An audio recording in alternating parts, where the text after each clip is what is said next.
Hello, everybody, and welcome to this week's episode of Magically Cruising, the cruise podcast where we share our personal cruise tips and reviews to help you make the most out of your next sailing. My name's Kieran. I'm an independent travel agent specializing in all things cruise, Disney, and North America, and I'm joined by my fellow co-host. Hi, I'm Sarah, and I write over at Cruising with Kids and also at Many Travellers. And today, Sarah, we thought, because we did this episode kind of this time last year, and we both really enjoyed it. I think we thought it was quite cathartic to kind of look back on our year in cruise and look ahead at what we're looking forward to for the next year in cruise. So what we thought we'd do is do another kind of look back review of 2024, but also what are you looking forward to for cruising in 2025? Yes, yeah, because it's been a great year. It's been a really busy year. But like we've just been That's saying it. off camera, decisions from this year have affected decisions for next year. So yeah, it's all very exciting. So do you want to start then, Sarah? So let's start off with what have you done this year then? So in 2024, what was your kind of cruising highlight, or what did you do this year, and what did you enjoy? Okay, so I sailed on an Oasis ship for the first time. We've always gone for smaller Royal Caribbean ships. And this year we sailed on Mariner, but then we also sailed on Oasis of the Seas. And I was fully expecting, even though I knew I'd have a good time, I didn't think I'd love the ship. And I just was blown away by the ship. And again, like we say again and again and again about how Royal Caribbean channel people, and the ship never really felt packed. And we were in a suite, but you don't need to be in a suite to enjoy the ship, which was what I took away from that. And then we sailed on MSC Virtuosa for a weekend, and I'll just leave that there and not really mention that again in this episode. It happened. Yeah, that's it. I came home, that's the end of that one. But yeah, my highlights were the 2 cruises on Royal Caribbean, and obviously which led me to book more for next year. What about you, Kieran? So my year pretty much has been sponsored by Virgin Voyages. Even though I've done I think 3 a year since they've launched. This year I think I'd done 4. And it was definitely a year brought to you by Virgin Voyages. So the first one I did was a fam trip. So I was invited by Virgin as a thank you for kind of what we call peaks or wave. So kind of for performance in the beginning of the year, I was invited on a fam trip on Scarlet Lady around the Med in May. Then we hosted 2 different groups as well in kind of August, September time as well. So Resilient Lady made her way back to the UK for the first time in 2 years. We had a Virgin ship sailing from the UK. So we hosted 2 different groups on kind of a 4, I think it was a 4 and a 5 night back to back we did. But the highlight for that was we did the celebration voyage as well, which I've never done with Virgin before, which is kind of like the President's Cruise on Royal ultimately. So you get kind of the senior leadership from Virgin Voyages on board. And obviously that was the one then where I won the First Mate Champion Award as well as a thank you from Virgin for kind of supporting them this last year, which was really lovely. And then we had, I wouldn't say the cruise from hell, but we just had probably the most traumatizing cruise around the Med, again with Virgin. None of this is Virgin's fault. There is a whole episode about this. You can go back and watch it, but just the weather caused an impact. Train strikes caused an impact. We had missed ports. We had almost missed ships type of thing. So I'm still kind of a little bit bitter about the fact that cruise was meant to be as really relaxing, switch off from work. And I had customers who had accidents who couldn't make it to their ship. I had customers who had family emergencies. We had weather emergencies. We had train strikes galore that trip. So I think I need another cruise to recover from the cruise that I went on. That was just for other reasons other than Virgin. Nothing to do with Virgin's fault. All third-party factors that impacted kind of how relaxed I came off that cruise. It's amazing, isn't it, how outside influences can sometimes affect the mood of what goes on. Yeah. But yeah, I mean, what I will say about our, because I feel really bad for saying it now, for our MSC cruise was that the people we went on with were a great bunch. So it wasn't that. It was, it was everything else. But we went for a party. Yeah, it was somebody's big birthday, and we went to celebrate, and everybody else on the ship did exactly the same. So there's the lesson. I was going to say on the MSC thing as well. I know we kind of sounds like we're bashing MSC. We're not. If you go back and listen to the episode, guys, we did do an episode about kind of MSC, which kind of turned into a why we personally don't like mini cruises that much, and that was the crux of it type of thing. There's a lot of factors about the way MSC do party cruises, which they have changed as well. They've just announced now that they're changing the drinks package. Sorry, they're going very much like Princess, are going where you can only have 15 drinks maximum now on the drinks package each day, in a way to kind of curtail that kind of party heavy drinking kind of booze cruise culture that they have unfortunately got themselves into. So as without going into the details, because there's a whole episode on that, just hunt it down, but it's just more me and Sarah aren't massive fans of, especially from the UK, kind of the 2-3 night booze cruises. That's more what that comment was about, if you haven't listened to that MSC episode. But what I will say on that, actually, on the doing the 15-night thing, it's a really interesting decision. Whether it's a financial decision or whether it is, Mm. I mean, there were people when I was stood in that champagne bar that probably had 15 there and then. So Do you get what I I mean? get, Yeah. I get, I get the decision. But then as an adult, surely you should be able to limit how much you drink yourself anyway. And or is I don't. Yeah. It's a whole kettle of fish, isn't it? But Mm. 15's a lot of drinks in a day. I struggled, and I'm a big drinker, and we did it on Princess with a 15 drinker limit, and Mm, I don't think I hit it. I think I got to 11 by my count of drinks in a day. So yeah. it's still a lot of drinks. Like there hasn't actually been that much backlash that I've seen. I'm not a big MSC seller, so I'm not like in bed with the MSC brand where I see everything. But from the groups I'm in, the communities I'm in, there hasn't been an awful lot of backlash against it, which shocks me. But value for money wise, their drinks package is probably one of the better values. If you book it at the time of the cruise, at least anyway, it's one of the better value drinks packages. And I guess for their hardcore fans, that like the people that invited us on the cruise and said, "Look, this is amazing," Mm, um, for them it might be a bit of a relief because it yeah, will stop what happened this summer, which was all 100%. the people going on and just getting bladdered and being led on the floor Yeah. before the ship even set out a dock. So I don't think it's a bad move. No, no. And just we But won't go on to this too much, but I think just generally the industry as a whole is moving away from the all-inclusive booze cruise packages now. They're all either putting their drinks packages up to make them more expensive so that people aren't necessarily going all out all-inclusive, or they're reducing, as you say, the number of drinks per day just to curtail this kind of I think post-COVID it was a nice relief and drinks packages came in and everyone got excited by them. But I think cruise as a whole doesn't necessarily benefit from being a booze cruise, in my opinion. But that's a whole other episode for another time, I guess. I saw on this a really interesting video today. So I was on YouTube and it just, when it comes up recommended, and it wasn't somebody I knew, and they'd put on inside Royal Caribbean's newest party ship. What was So I thought, that? Like literally the weekend cruises. well, it must have been. Is it Utopia that does the weekend cruises? Yeah, Utopia. Yes, that must have been Utopia, and I thought, oh, that's not good. That's not good. So it just shows whoever does that's how it ends up. So right, so next year. So what I did learn, all right. So what I did love from this year, and what I learned was that I like small ships, but I also like big ships. So, but it was great to find out actually because I really didn't think I'd love Oasis of the Seas as much as I loved it, and I just Yeah, did. All the different areas, the Central Park, the boardwalk. It was just all incredible, and none of it was ever packed. I mean, it was busy on the boardwalk maybe when there was a football match on, but of course it would be because you've got playmakers. But yeah, I loved the yeah, way that there was lots of spaces to go and lots to do, and even on a ship with nearly 7,000 people. I think there was 5,200 on our sailing. It never yeah. felt like it. No, definitely. I think that's the thing in there. I don't think it is. I hate this conversation. I see it quite a lot, especially on social media, where people see pictures of like Icon or the Oasis class of ships, and they're like, "Oh, it looks like a floating resort. It looks like a floating city. It's awful. I really like the small, intimate ships." And like that's great. That's nice to have that personal kind of. That's what I prefer. That's the pleasure of cruise. You have different size of ships and style of ships. But don't dismiss anybody else for enjoying something else. Like personally, for me, I'm not convinced I would love a small ship cruise because I like the modern conveniences and the leisure facilities of a mid-sized to a larger ship. So Mm, I'm not a fan of the smaller ships. I get quite bored. I'm like, oh yeah, let's go to the one of two bars they've got available type of thing.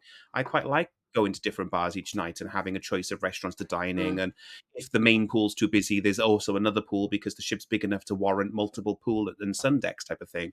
I also like the different lounges in the evening and being able to kind of go and relax in maybe a louder bar one night and a quieter bar one night. And mid-sized to large ships bring that. And I think I don't know, I'm a big advocate and I get really annoyed when I see people dismiss an entire style of cruising aggressively. Saying it's not for me is one thing, but I'm talking about those people like that's disgusting and blah blah blah. No, I'm not for that. I Yeah. don't like that. I think everyone should be open to it's not right for you, but it's right for someone else. Yeah, and I genuinely didn't think it was right for me, and we only did it because we got a great deal on a suite, and thought, well, we've Yeah. got somewhere to retreat to if it's too busy. But it wasn't, Yeah. and we spent a lot of Mm. time down in the ship, in the thick of it, because the atmosphere was great. And I mean, on sea days, don't get me wrong, when you go like the quiz, if it was in the pub, it was busy, but Yeah. quizzes are always busy, aren't they? So, Mm. um, But no, it was a real eye opener. So much so that I booked next year on I another say you did. I think Oasis-class you were ship. on, weren't you? You were on the ship, or were you just off? I can't remember now when we booked, but it was, I think, literally within days of you coming off, you booked again, haven't you? And you booked more than No, one. so we booked transatlantic, but that's on what ship's that on? Explorer, I want to say. Yes, that was the Explorer. So that's obviously a smaller ship. But then we've also now booked Allure, haven't we? Which is another Oasis-class ship, and Yes. That is purely, that decision is off the back of that cruise. That I know I'm going to love it. Yeah. Have you got any plans for next year? So what are your plans? Well, you've got another cruise booked as well, though, which you're going on sooner than these other Royal cruises as well, which I don't know if you forgot about it because you paid the balance on it. So I don't know if you're like, oh, yeah, I forgot about Yeah. that No, I'm counting it down. I think it's 58 days or 56 days. Yeah, one. so we are going on Apex of the Seas. No, we're not. Mm. We're going on Celebrity Apex. You're so loyal to Royal. Everything's of the seas. Of the Seas.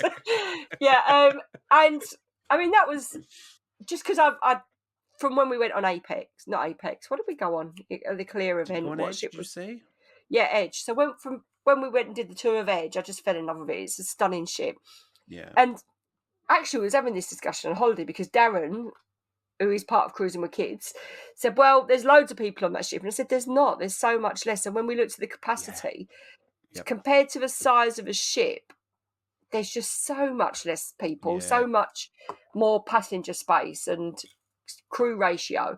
And I've never had a problem ever with crew ratio on Royal Caribbean. There's always No. people to serve, and so Yeah. that's not an issue at all. But I just want to try this class of ship, and obviously they're Yeah. part of the partner brand, and now with the cruise points, how that's working, then even though we're not going to collect points on this cruise, we probably will cruise more celebrity going forward anyway, just and mix it up and do a bit of both.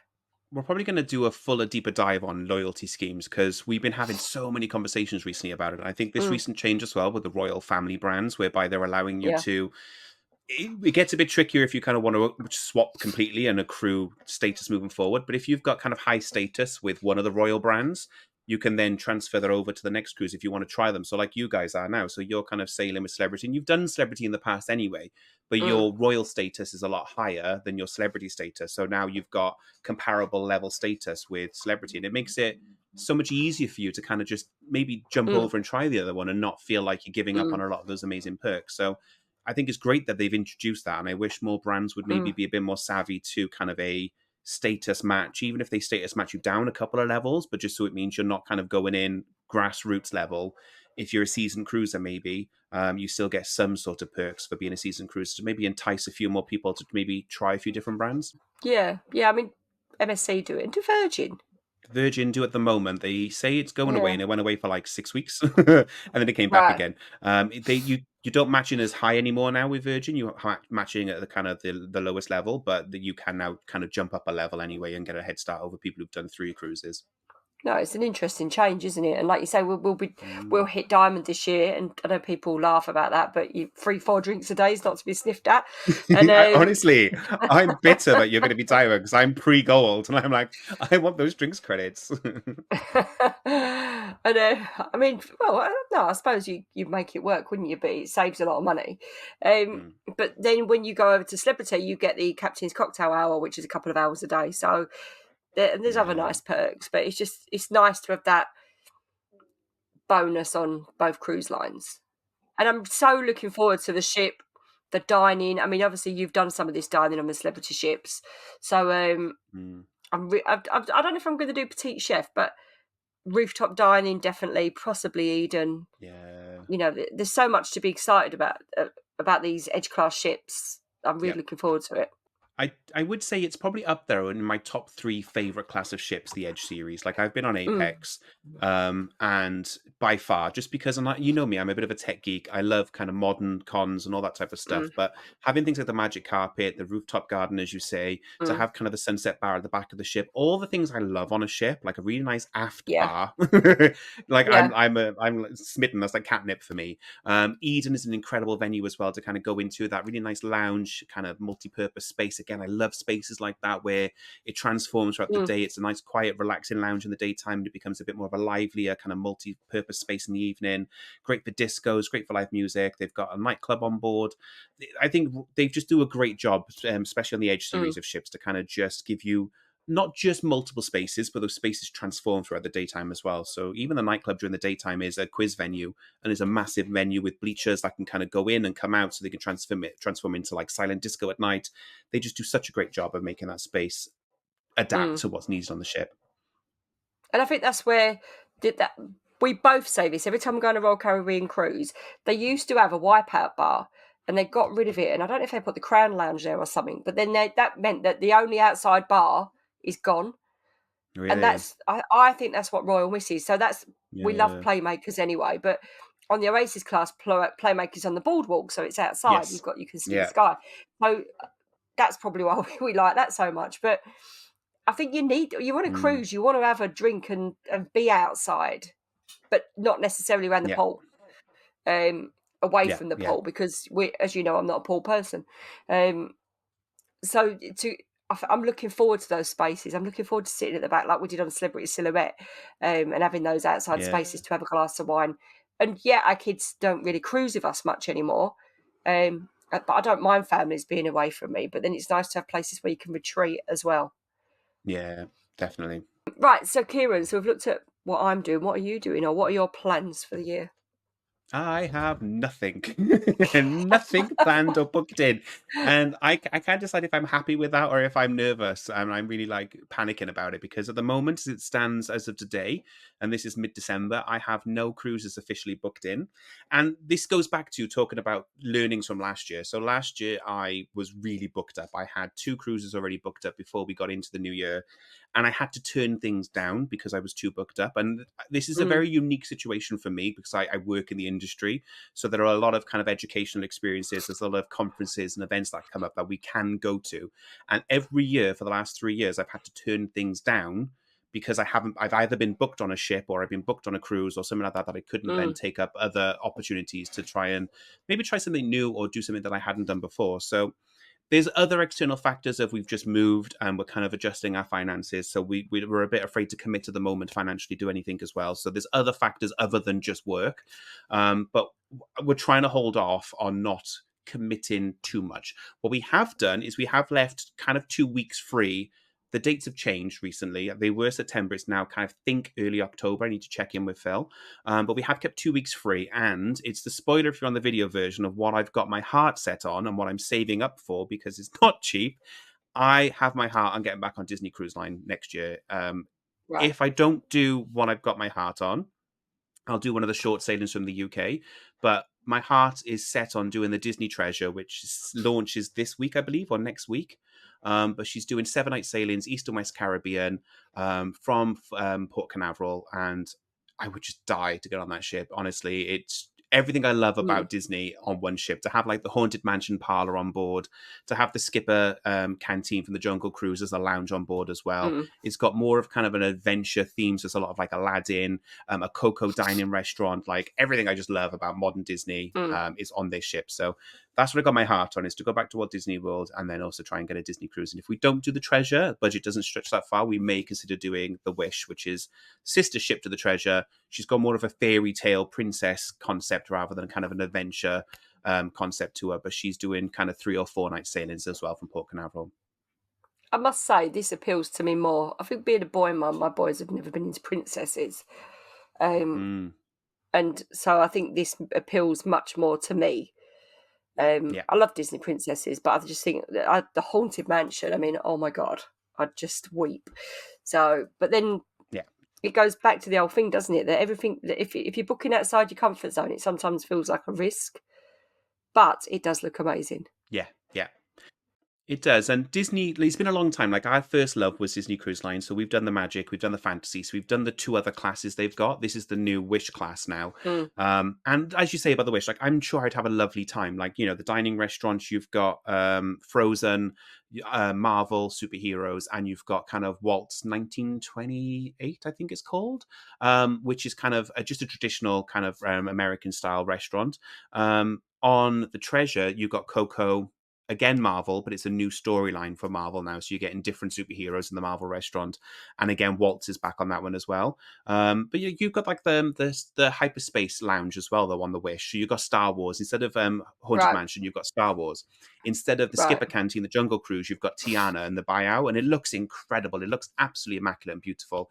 It's just very different. But as you say, yeah, I think maybe it's the boy in me a little bit. As much as I love the Disney princesses, it doesn't, it's not something I want to rush to kind of go and experience that all day every day Mm, type of thing. And there's also my slight aversion to shorter 3-4 night cruises as well. So when they announced the Treasure was yeah. doing 7 night sailings, and it's definitely a lot more, the more theme parks, I think that's what appeals to me. It's got a lot of theme park callbacks, like with the Haunted Mansion, the Jungle Cruise. I think that's what appeals to me a little bit more about the Treasure. So it's definitely on my bucket list. I'm holding out that we can still afford it, but if we go, it'll be very last minute. I think it literally will be a case of Yeah. like two months before we'll probably be booking it. But the other one as well, then. So we do, if we, as always, I've always got my finger on Virgin. That sounded really inappropriate, didn't it, when you said Yeah, it it did. out? Yeah, reword that.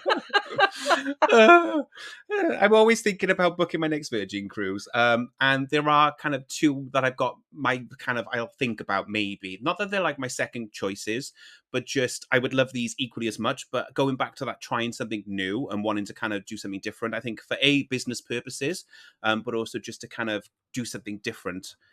And it's not that I've moved on from Virgin. This sounds so bad because, and okay, spoiler, when we do this episode next December, I've already got my 2026 cruise booked. We've booked Alaska with Virgin Voyages. So it's not that I'm not booked for a Virgin cruise. I'm not booked for Yeah. one in 25. But there's two that I've got my eyes on for Virgin as well. There's the Celebration Voyage, which is a 5 night voyage from Lisbon to Portsmouth on Scarlet Lady. That's just kind of dry dock now as well. So that's one I'm tempted to do just because it's a nice way to get on board Scarlet and see the dry dock Mm, changes.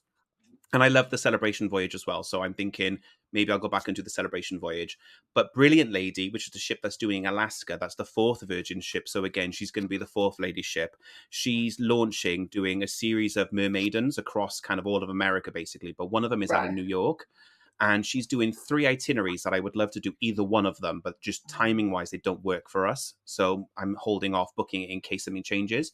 But she's doing New York to Quebec, and then she's Right. doing Quebec to New York, so to kind of up and then back down again. And I love that coast of kind of Canada, North America, to kind of go to Boston, Quebec, Canada. But then also she's doing, I think it's an 8 night round trip from New York as well then. So she's Right. going again to much that kind of New England coast of Canada as well, and kind of New England, America, but for an 8 night round trip from New York, which is a bit easier for flights. They're around about the September time. So I know we've got that window booked, but as I've mentioned, we're trying to get back to Disney around about that time. Mm, So if the yeah. Disney trip doesn't come off, that could be plan B, would be to kind of maybe go back to Virgin and do that coast, because I adored that coast. That's where our Disney transatlantic was to kind of go off, and we did Sydney, Halifax. I can't remember the name of the other ports, but we did kind of all the kind of New England coast anyway of Canada as part of our transatlantic, and ended in New York. And we said if Disney did that itinerary again, we'd book it without a shadow of a doubt because that coast is incredible. So maybe doing a cruise like that with Virgin could be a nice option as well. Yeah, and like you said, and actually, I found myself saying this the other day, and had to have a word with myself. But when we was looking to book this cruise, because we were originally booked on in a luxury resort in Greece, and EasyJet cancelled the flights this week, so that's when I thought the gods are telling me to go on a cruise. So we changed it to a cruise. um, so we chose Allure of the Seas, and the reason we chose Allure of the Seas is because it's being renovated, and it's 100 million amplifications. So we're going to be the third cruise on that ship.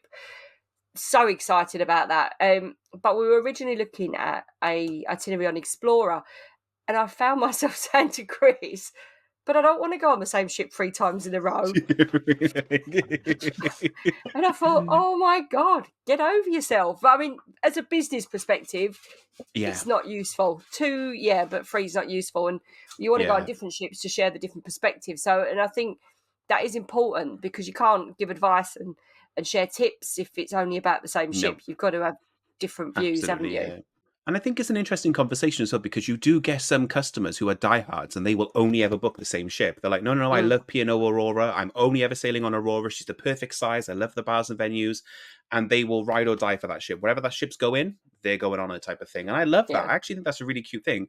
yeah, I've kind of done that with Virgin because their ships are identical. So there is something nice about kind of that shoe that fits. So you kind of get on the ship and you don't have to worry yeah. about finding the dining room. You know where the dining room is. You know the crew. The crew are recognizing you and you get that really nice welcome of like, oh my God, you're back Mm, again. There's something lovely about that, about when you go back on board a ship you know and love yeah. or similar ship, at least sister ships, and you kind of go, I got this. I know where we're around. I think that's lovely. But as you say, for the job as well, and also for kind of I guess the blessing of how frequently we get to cruise, you need something new to look forward to as well Mm, to kind of balance it out, don't you? Of yes, you want to go back to your comforts, but mm. you need something new to explore. Actually, though, on that, when we were on Mariner of the Seas, there was this one of the head waiters, and he was called Arnold. And straight away I recognised him, and I can't find the picture, but I have got a picture of him holding Joe on his shoulders. Now, bear in mind, No Joe's 18 way. as a toddler. So I didn't get to talk to him, but I said to like all the guys that work with him, and I was like, "That is Arnold, isn't it?" And they said he's worked for Royal Caribbean for 18 years. I said, "Well, we must have Amazing. been his first year," but I've got this picture of him with Joe, and Joe's there, 18-year-old now. But yeah, so I love it is that. nice. Yeah, and I was so pleased to see him because they was all like, I can't believe how Yeah. pleased you are. And I was like, but it's part of our cruise memories. And, you know, it Yeah. was amazing with the kids. And so it is nice that it is nice to, We've got a handful on Virgin because we've sailed so much with Virgin, and because we've been on the launch of each of the ships, Virgin have kind of put the old crew on the new ship type of thing to bed her in. mm, And every time we go on board, we're like, "Oh my God, it's Henry again! Oh my God, Henry! Oh, how are you?" And he's always in mm, razzle dazzle serving us, and he's like, "Oh, how is Nicola?" We always ask how my mum is from that one time she sailed with us, yeah, like. it's And it's amazing, just it's isn't just it? lovely when you go back on and like this is a short time. We're talking 2-3 years apart because Virgin's a new brand, but it's lovely to have that welcome back and feel a little bit like the extended kind of ship family a little bit. And you forget that about cruising because when we went on Mariner in May out of the Caribbean, we took one of my best friends from school, and not we took they paid, but they joined us with her family. Yeah, they joined us, and it was their first ever cruise. Now the first, I said to her, "Don't worry about the first day because it's overwhelming."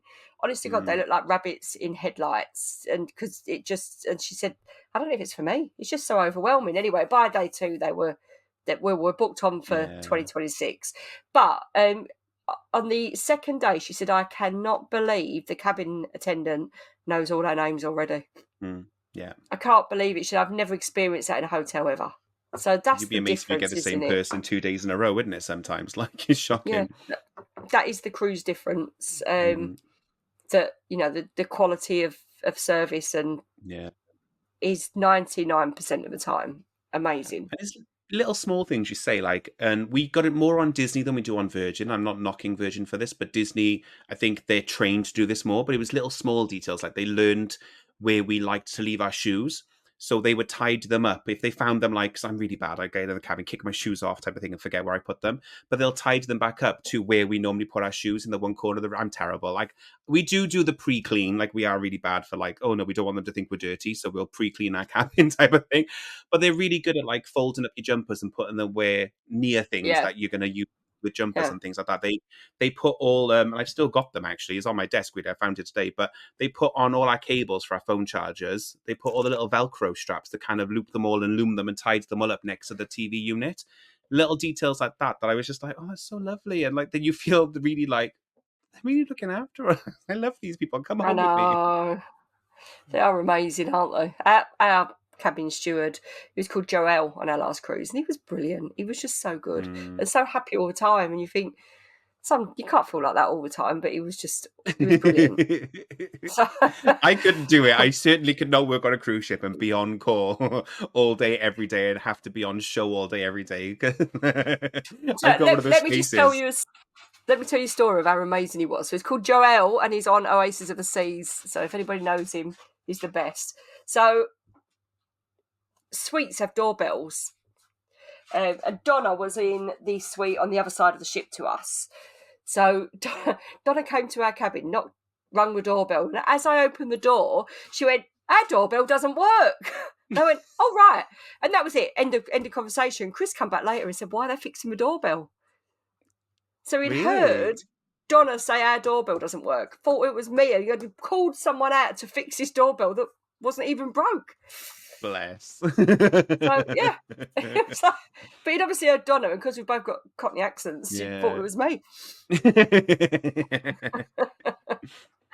I think But it's yeah, lush. I on the love ball. that. And I love that's the joy of like longer sailings as well, though, when the crew get to know you a little bit better. And that's again reasons why short cruises are lovely. They have their place in the industry, but why I just think longer cruises are better. Like our back-to-back Virgin cruise, we noticed a world of difference when the crew realized we were staying on for another week.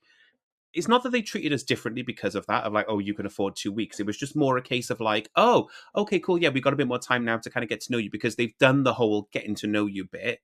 Now it's kind of like, oh, we got a bit more time to get to chat to you about kind of what you're actually getting up to and things like that. And I love that. The happenings cast on board, the wait staff, they were like recognizing us going back into the restaurants the second time round. And they were just like, oh, you guys are back. And then they saw us again then in May when we were on Scarlex. They were like, oh, saw you last year in October. I'm like, yep, back again. I love it. No, it is brilliant. It is excellent. So what else is new for this year? I think I've lost track a bit. As I say, is there any new ships you can think of that you're excited about either? I've stopped paying attention, and I haven't, but there's no ships other than the Disney Treasure, and I know Celebrity have Celebrity XL launching, which they're being quite vague about it. It's the next Edge series ship, and they're being really vague. Like there's something new, groundbreaking that they've not done on an Edge series ship yet come into XL, and they won't tell us what it is. And I'm like, just please, I need spoilers. Tell me what's happening. But I can't think of any other ships. Is there? You've got Princess as well. They've got Star Princess coming. Yeah, sister to son, Star Princess is coming.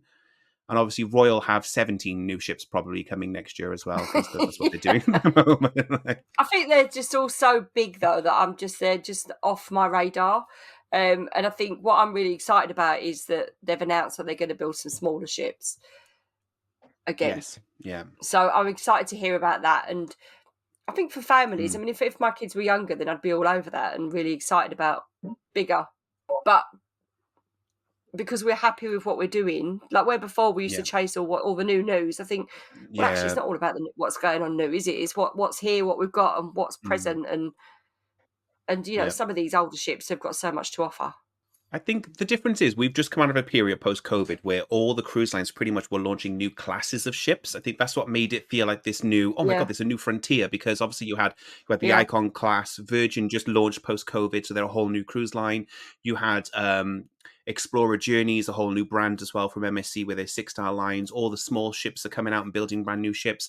Princess were launching the Sphere class. You had Iona and Avia coming from P&O, Queen Anne coming from Anne, my voice went then. Queen Anne coming from Cunard as well. So you had like this whole new frontier of whole new ships coming from brands that they've kind of launched new concepts. I think it's not that we don't have new ships, we do now. So I know Carnival have got a sister ship to Jubilee and Celebration coming next year. There's no more from anyone else. I know Princess, obviously. Royal have got the sister to Icon coming, which is Star of the Seas. Star, yep. Isn't there also another Oasis They've announced class? they have announced another Oasis-class, haven't they? But as I say, I've just not. Usually, I'm on the ball with this, but I'm just not at the moment No. because I'm happy with. It's in a blog post, and I've put it in there, but I can't remember. I think the other side of this as well is they're going to new ports. I think that's where a lot of the cruise lines Yeah, now as well. Now that cruise is kind of back up and running at full speed now, and because of obviously what's happening with the port changes, so obviously some ports are no longer accepting cruise ships as well. They're having to kind of go to new destinations, and that's the thing that I think I'm most excited about is brands that yeah. I love going to new destinations as well. So Virgin's the prime example. Like I literally wrote Virgin off as being a sun cruise. They were literally going to go the Mediterranean and the Caribbean, and that was it. So the fact that we're getting these New England coast cruises, we're getting Panama Canal, we're getting Alaska. I would have put money on Virgin never doing Alaska because their ships are very much sun worshipping ships. The whole brand is sexy Miami. The fact they're going off to Alaska is exciting, I think, because I want to see how they do it, their approach to it, because Mm. I think it'll be very different to how, say, Holland American Princess do Alaska. But I think it's that I'm excited about now, seeing all these new kind of destinations coming online from ships. And even Royal, as you say, Royal are doing the bread and butter, tried and tested ports with the larger ships, but they're bringing over more of the older, smaller, mid-sized ships, giving them a bit of a renovation and sending them off to new, exciting ports they've never done before. I'm also seeing a big trend as well of kind of customers booking to go to places like Asia as well. And also, one thing I would like to try is and I think it's on my list of things to book, is Explorer Journeys, because I'm really I was curious going to say, about yeah, that. same. Yeah, Because, I say, because a friend of mine's on board at the moment and having a whale of a time. And I've seen a few other people, and a colleague of mine has also booked it for next year because the offer at the moment was 50% off. So it was a really good wow, sale at the moment with Explorer. So yeah, I'm seeing more and more people are trying it. Obviously, they've only got 2 ships in service at the moment, and they're quite small ships. So obviously, not a lot of people can get on. But they've got aggressive expansion plans. And I think I've just saw now in one of the magazines that came from the trade press today, Explorer 3 launches, I think, next year. No, sorry, Explorer 3, the third ship in 2026, sorry. when you look at what you pay for a suite on in suite class on most big cruise ships, you can book Explorer. So I think it's definitely it's something that I definitely want to give a go. And I'm also just Yeah, super excited just to see Allure done up, because the money they're spending on Allure, again, she's going to be like a mini wonder. yeah. It is, isn't it? It's back to the pre-pandemic proper, what do they call it, amplification budget. Obviously post-COVID they kind of scaled back a lot of those amplification budgets, and they were kind of like, let's just give them a bit of a facelift. But she's going in for the full-on update, big budget, lots of new venues, lots of new spaces. I think it's going to Mm. be quite exciting to see that. And I think it's interesting, and I've only been a Royal follower in the last couple of years since I've worked in travel, really. I knew of them, but never really kind of spent more than just kind of going, oh, they're a cruise line. Seeing how their brand has changed as well, kind of in this, and some people love it, some people don't, but seeing kind of the new Royal Caribbean, this new, really confident, they've got their venues down now, they know their new spaces, the new color palette and all that type of stuff, to see this really fresh, lively color palette come to the ships appeals definitely to me anyway. I'm like a magpie, so seeing all these really colorful, bright palm trees painted everywhere and really fresh, lively environments, I think has made the brand come alive a bit more for me, whereas before I maybe writ them off as a little bit of kind of like a bit of a how do I explain it without being? They just never really excited me before because they were just white ships with slides. Whereas now I Mm. think now I've learned more and seeing some of the changes, like you say, with Playmakers, Mason Jar, some of the new venues like Wonderland that have come about in the more recent updates to Royal since kind Mm. of the Oasis-class come on board, has got me excited about Royal Caribbean. Whereas before I maybe dismissed them as being a more traditional cruise company. Yeah, which they're definitely not. Funny, I was in a Facebook group. It was the Allure of the Seas group, and somebody had put who's excited for the amplification, and then some Grinch put no, because we don't need a big purple slide. You think what that person didn't know is that is the quickest way to get from the pool deck to Playmakers. They Do you didn't get know what I that. mean? Like I used it. Oh, I used it only once. I was only on board for a few hours, about a day and a half, but I would use that every day, absolutely every day. We Like did. if my cabin, even if my cabin was on deck like 14, I would still go down and then get the elevator back up just because I can. Like, Well, we'd be in the sweet lounge, and then we'd be like, anyone fancy sliding down to Playmakers? So we'd walk along the pool deck, slide down. It was brilliant. yeah, So I definitely would. it was brilliant. Yeah. So I'm excited about that. I'm excited to see the changes, and Mm, I think there's a lot to be excited for this year. And I suppose with you, it's mm, like you're going to do loads because you always do. yeah. It's Well, I'm just off to clear ocean in when's that? I don't know, May time, I think. So I'm off like to the clear.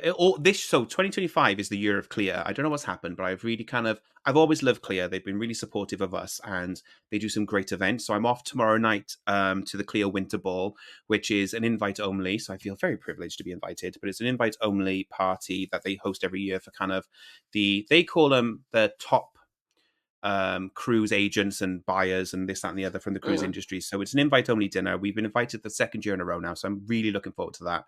But I'm going to Ocean for the first time ever, hence this whole not booking anything because Ocean, Clear Ocean Conference is always the exact same time as when I'm on a Virgin cruise. Because we normally go May. We normally go on Virgin in May and Clear is always in May. So I haven't booked a cruise knowing I wanted to go to Ocean this year. So I'm going to go and do ship visits on Regent. I forgot which ship though. One of the no, Oceania, sorry. I'm doing a ship visit on all right. Oceania and I'm doing a ship visit on Independence of the Seas. I've also booked as well to do an exploration cruise. I won't say the name of the ship because I can't remember off the top of my head. I'm pretty sure it's a Quark one, but I can't remember. So I've not paid, I've booked an extra day as well to do a pre-day, half-day exploration conference as well before the Ocean Cruise Conference. So I'm looking forward to that as well. But I've also, as well, and we probably haven't talked around the podcast yet, but I was also accepted into the Clear Expedition Cruise Champion program as well. So it's the first year they've ever run it. They picked, I think, 34 agents from the UK to be a part of the program. And it's a 5-6 month long intensive program supported by Clear and all the expedition cruise companies to be kind of become champions within the cruise industry for the expedition industry. So I'm kind of really chuffed that I got accepted for that because they did say they handpicked the agents who applied for it. So somebody in Clear really loves what we're doing, type of thing. So I'm really grateful for Mm, that. And I'm in kind of the second month officially, but it's the first proper month of actually learning. So it's been really great to kind of listen to people like Quark, Aurora Expeditions, Ponant, and kind of meet with the senior leadership of them and get hands-on knowledge of kind of what an expedition cruise is about, what they have to offer, and also the best way to kind of bring expedition to life. So I'm picking up his early days yet. It is very, very different to ocean. That's my biggest takeaway. I thought it was like, but it's ocean cruising, but to Alaska, very, very different. But I'm looking forward to kind of really bedding into expedition in the next couple of months and kind of that you do get a pass mark. You do get tested at the end of this and you get a pass or a distinction. I'm setting my targets high for a distinction, but you do get a proper qualification at the end of this from Clear to become a champion for the expedition industry. And I'm grateful for the chance to do that. And I'm really looking forward to learning a lot more about expedition cruising. yeah, that would be quite exciting. I mean, not. I don't know if it's for me because they're not sunny, are they? No. But They do so the do whole some warm cold. weather cruising. Like you can do the Galapagos, and some of Yeah, the cruise lines. Then what they do is, as they reposition between the two poles for kind of winter and summer, they'll do. You can take an exploration ship to some of the warmer climes on the way down, like around South Africa, Malta, and places like that. But primarily, no. Expedition cruising is primarily cold weather, but there are a couple of seasonal shifts where you can do warm weather cruising as well. And Galapagos is a year round ish yeah, exploration cruise as well. But it is very different. These ships are small, like 130 passengers, 130, 170 passengers maximum. By their nature, they're very small and they're more minded for people who love safari and exploration, which was my biggest takeaway. I generally thought, because I'm quite open to it, I was like, I'd love to do it. I thought it was very much aimed at kind of the hardcore cruise customers who wanted to go to these far-flung regions, but it's not. It's very much aimed at those who want wildlife safari, adventure, exploration. So again, yeah. this is why it's great to be on this program to learn more about that and bring it to life. Brilliant. Do you think you've got room for one more cruise? Next year. Yeah. Not that I'm trying to sell you one. Just interested if you got are you booked up for the year or are you kind of thinking you may get one more in? Uh, well, probably not because we need new roof windows and a new bathroom, and that takes time. So Yeah. I think I'm just going to be ready planning the year after. Obviously, we want to cruise Japan, but you never say never. No, do you get me? There's things, so many opportunities come up, and you never know what sales are going to come out, and something always changes. So a big one that happened a lot recently is when itineraries changed. So ships just cancelled regions, and they Mm, changed the region, and then they kind of put a load of cruises on really good value at the end of the day. So you never know, something like that could happen again as well. That happened this year with Virgin. They changed all their Australia itineraries, obviously with mm. the Red Sea issues, and we got a load of really great price cruises. And this whole UK season because of that change. So you never know, something like that could happen. Yeah, that's it. And I mean, well, that's because we were meant to go on Allure just after COVID, and then they swapped Allure for Wonder, and then the government changed the GCSE exam dates for that year. Mm, So we ended up on Odyssey. So that was like we're just bouncing around. yeah. We didn't know where we were going to cruise. But yeah, so you just never know, do you? But all very Yep. exciting. So, guys, I hope that's been an interesting snippet anyway into kind of what we've looked forward to, at least anyway, for next year. I'm sure, as always, as and when we go on our cruises and as and when our plans change, we'll be sharing them with you guys on the podcast anyway. So definitely keep a listen out in the future episodes for kind of what we do get up to and what ships we get onto. I'm sure, well, like we've done this year, we will share our onboard experiences, Wi-Fi willing, with you guys as well. But Sarah, I know you share all of your kind of trips as well. So all the trips you have been on this year, but also all your planning tips. I know you've got them on your website and on your social media. Where's the best place if the guys want to kind of see all that stuff? So you can find us on cruisingwithkids.co.uk, and also I've just started to put some small tours. I'm doing it in small chunky bits because that's the only way I can cope with editing on YouTube. So I've got a few tours of the Oasis of the Seas on our YouTube, which is Cruising with Kids. So you can find us there. Brilliant. And then equally, guys, I'm in the middle of writing the content now at the moment, but I'm kind of starting my expedition cruise section on the website. So there will be a whole section, hopefully in the next month, about all the stuff I'm learning with Clea and kind of sharing all that knowledge as well. But equally, if you want to see what we get up to, what we end up booking, you can follow me as well. Or if you'd like me to help you book any of these cruises, you can find me online under magical-traveler.com or on all my social media under magical_TRVLR. Other than that, guys, we hope you've enjoyed this one and we'll see you in the new year. Take care. Bye. Bye.